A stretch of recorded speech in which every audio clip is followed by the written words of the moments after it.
and welcome to this episode of the Happy Knitting Podcast. My name is Julia. Today is Monday, it's the 8th of February 2021, and I'm so glad you're joining me today, whether you are a new subscriber or maybe you've been following me for a while. Thank you so much for being here with us today. I say us because once again I am joined by my almost 6-month-old son who is just hanging out with me right now. We'll see how that one goes, but for now he is quiet, which is good, although most of you, if not all of you, seem to love his baby noises that he made last video, so that was quite funny to read all your comments and all of that.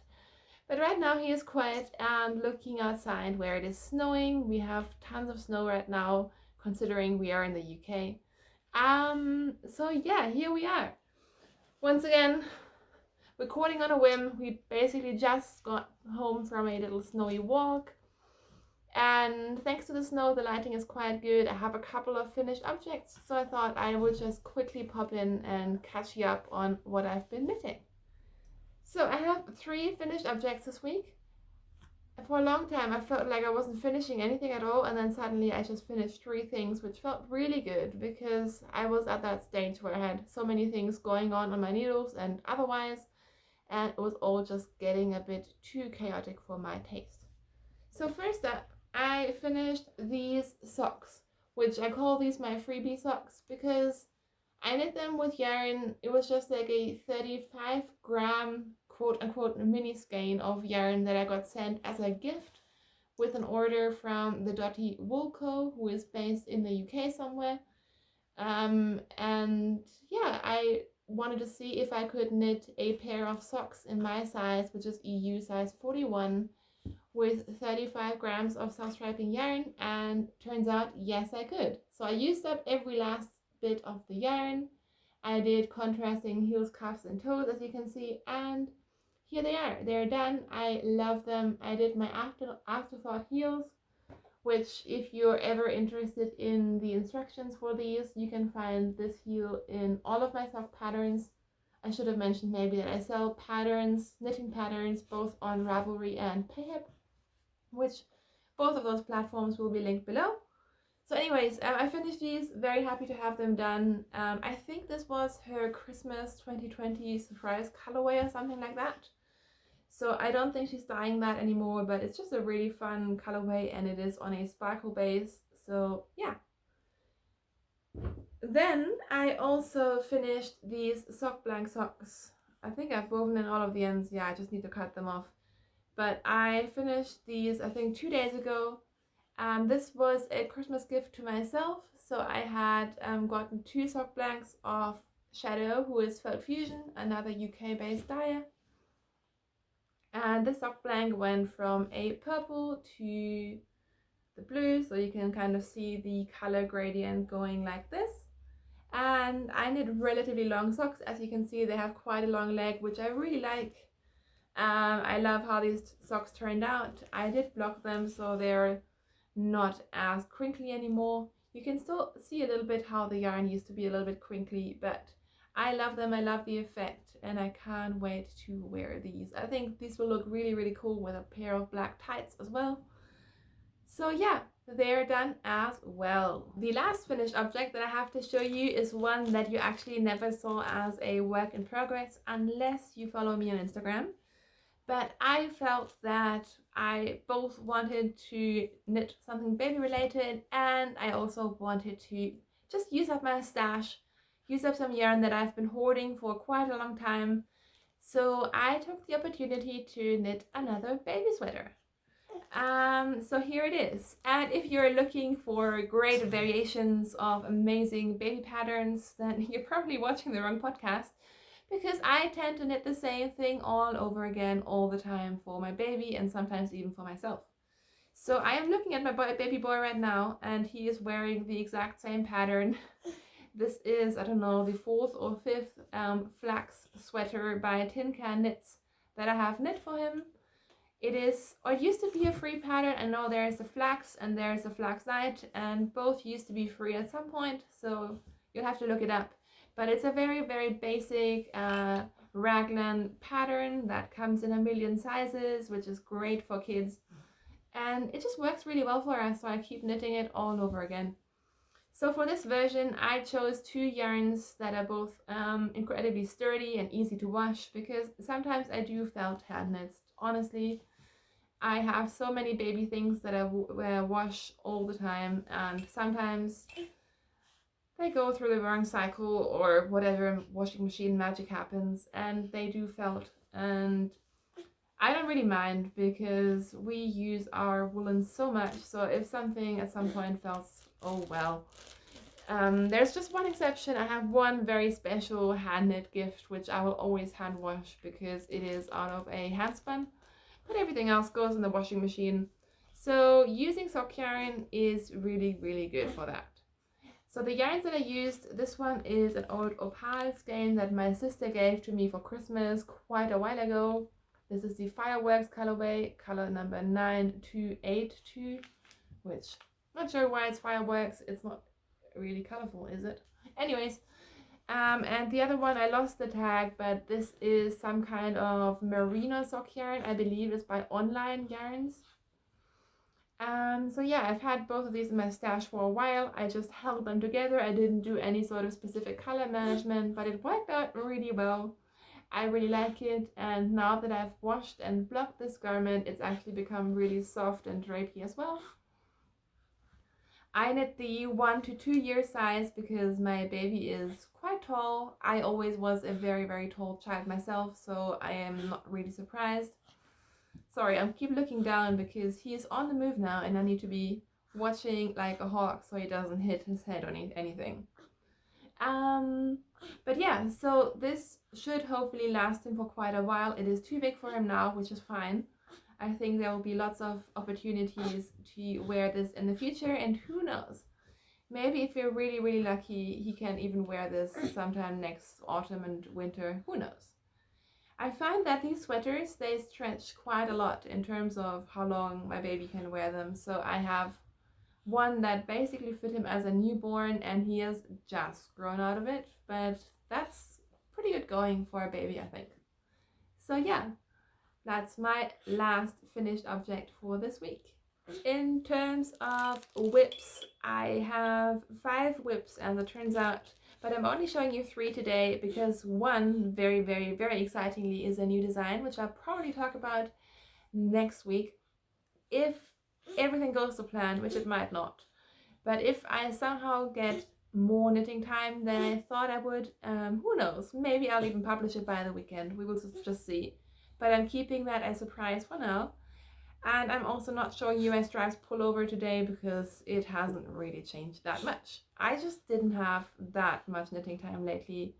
I've had a little cranky one who wants to sit on my lap all the time because he is both in a growth spurt and teething, so oh well, there we go.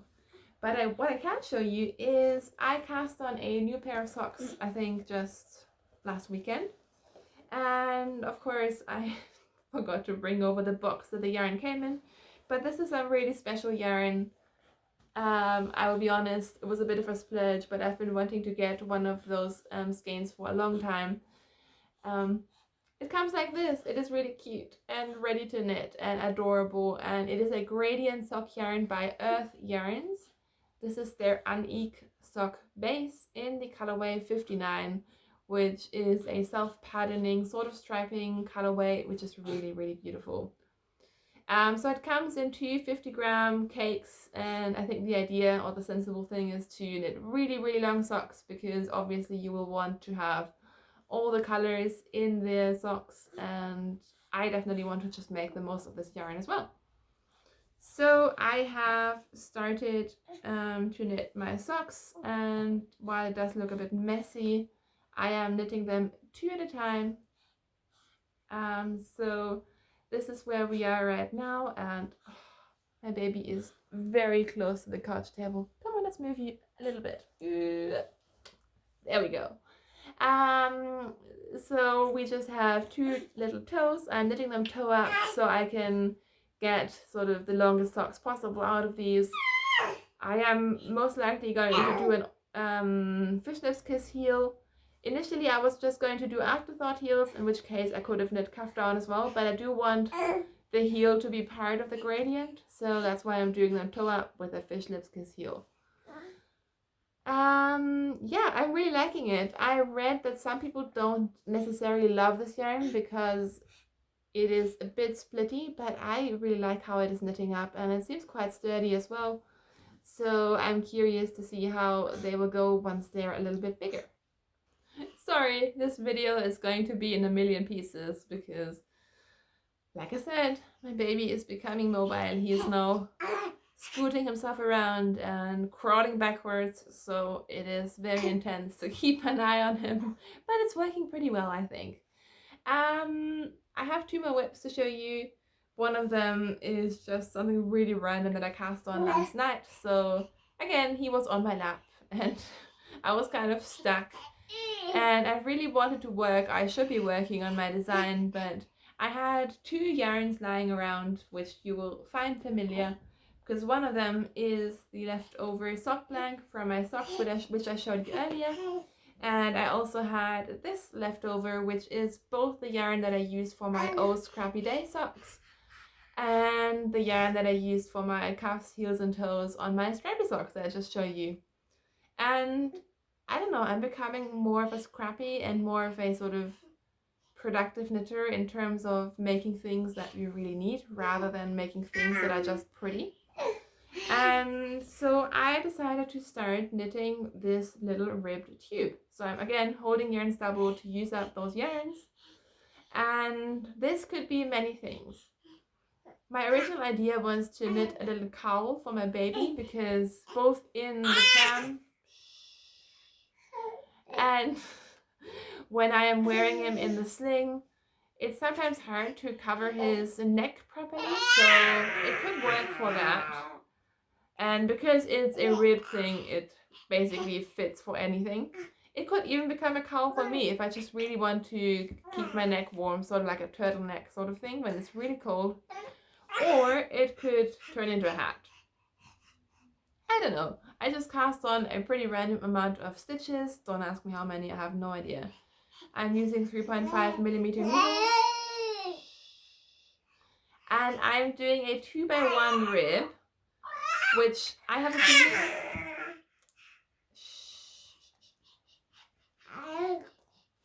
I have a feeling I'm going to turn this inside out, so I think the purl to knit 1 rib looks really cool, but I'm knitting it the other way because that way I have less purl stitches to do. So this is really scrappy and nothing super special, but just a quick way to use up some yarn, and it's also super easy to knit and put down and pick up and put down, and that's essentially what I do all day, so it works pretty well. And then lastly, the opposite, something that is not portable and not easy and not sort of put downable is of course my Havana Sweater.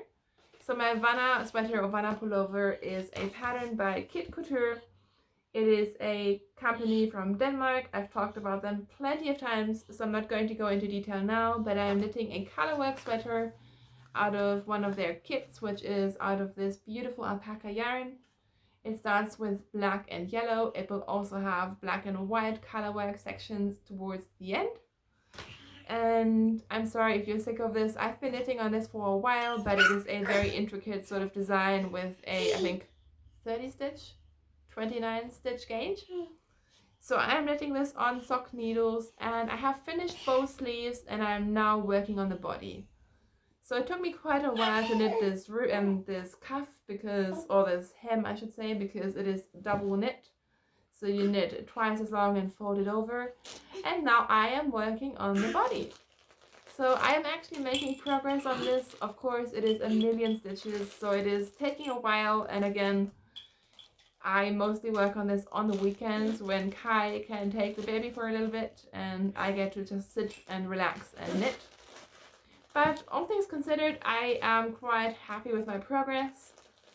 So I'm going to basically work up a little bit more and then it'll be joined with the sleeves and then I will knit the yoke.